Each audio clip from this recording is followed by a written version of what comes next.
All right, folks, we're going live right now. Let's talk a little sport, man. It's been about 2 years since I have done one of these Facebook Lives, and really have missed doing this.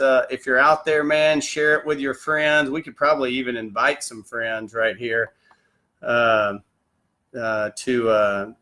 jump on and watch. But super excited to be back, and man, really just my burden is that we would do something to change the sports world. If you look around the sports world, there's a lot of crazy things going on in the sports world right now. And I said about 6 years ago, I was either going to be a part of the problem or a part of the solution.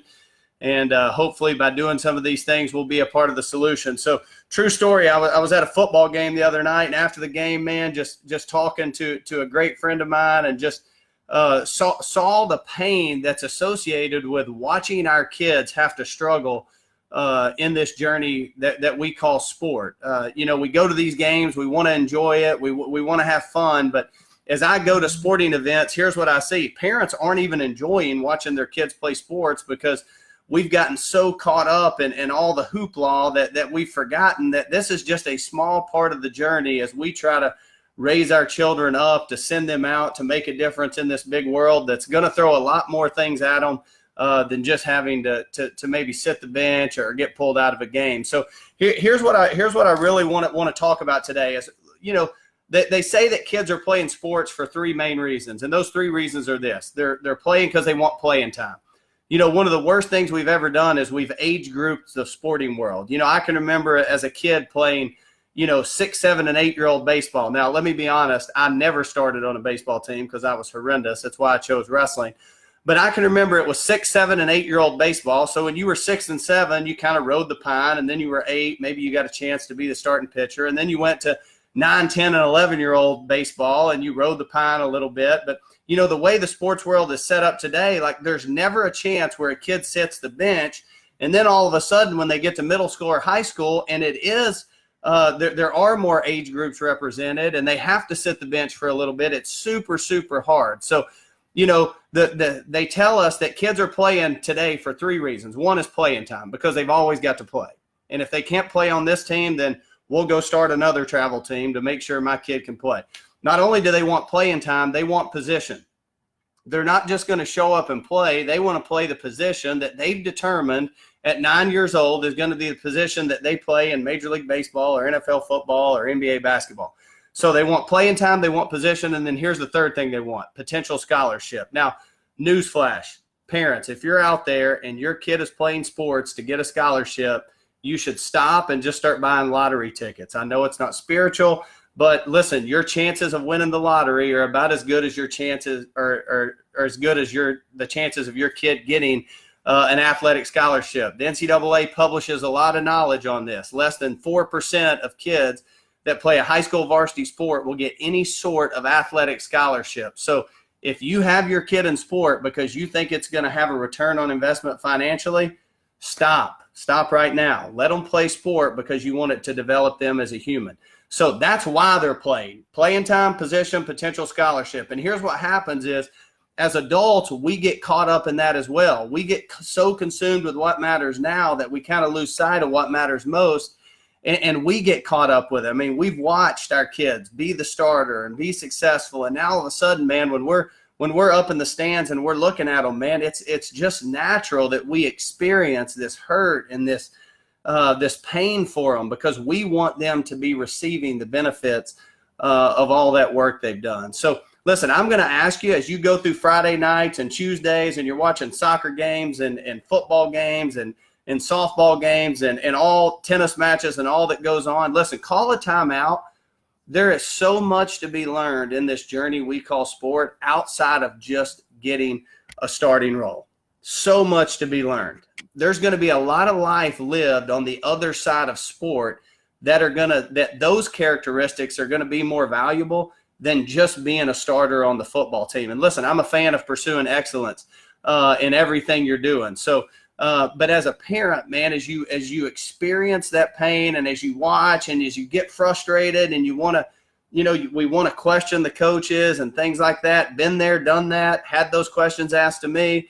man, just be careful not to get so caught up in it. I promise you it's going to be okay. So what they want playing time, position, potential scholarship. Let me tell you what they need. Here's what every human needs. It's not just our kids. We talk about our kids a lot. We're really not that much different than our kids. Here's what they need from that sport experience, and here's what you can provide as a parent no matter what's happening on this sport journey. Shout out to my parents, Steve and Gail Esslinger, who provided this to my brother Chad and I. Here's what they really need. Here's the first thing they need. They need someone to believe in them. And they need someone to believe in them when things go their way, when things don't go their way. They need someone to believe in them. I've always said the trust bank in my life is so high because I lived a life where someone believed in me. They didn't always give me what I wanted, and sometimes they gave me what I didn't want, but they believed in me. I knew that they thought it was possible for me to do great things, whether it was in the sports world or the academic world or whatever. Here's the second thing they need. Not only do they need someone to believe in them, your son or daughter needs a belief system. They need some boundaries, some things in which they live their life by. I love what Andy Stanley, pastor of North Point Church, says. He says this: boundaries aren't here to limit us. They're here to liberate us. And a lot of times I see parents and we just go chasing these things. And even I'll have parents tell me that, I just want to give my kid all the best opportunities. Well, listen, our job is not to give our kids simply all the best opportunities. It's to discern what are the right opportunities. What are the right opportunities we can provide our son or daughter that grows them up into a person that can leave our home, walk on their own 2 feet, and hopefully, I believe, depend on the person of Christ to make decisions in their life. So they need someone to believe in them. Here's the second thing they need. They need a belief system. They need those boundaries. And then the third thing is they need a place to belong. Now, here's what I've found true in the sports world, and I know it's hard because all of us are professional coaches when we're looking at it from the stands. Here's what your son or daughter needs when the game's over. They need a place to belong. And they don't need a place to belong where they get 60 more minutes of coaching on their way home. Listen, one of the greatest ways to create a wedge between you and your child when it comes to this journey of sport is for you to say everything the coach has probably already said to them. They did a study on professional women's soccer players. Shout out to my buddy Eric Phillips there for sharing this with me. And so many of those professional women's soccer players said they never wanted their kid to play soccer because of the car ride home that they experienced. But the ones who did want their kids to play soccer, now as parents, they said this. Here's what their parents told them over and over. They simply told them, we love to watch you play. Here's my challenge to you as you go out this year on Friday nights and Tuesdays and you're watching your kid. When your kid gets in the car, instead of making a critique of everything they did right or wrong, here's what my challenge to you is. Simply tell them this: hey, so-and-so, son or daughter, you know what? I just love watching you play. Because here's what we've learned about play. Play is life-giving. We all love to play. Here's what competition is. Competition is life-draining. It's why coaches want the season to end. It's why athletes are ready for the break.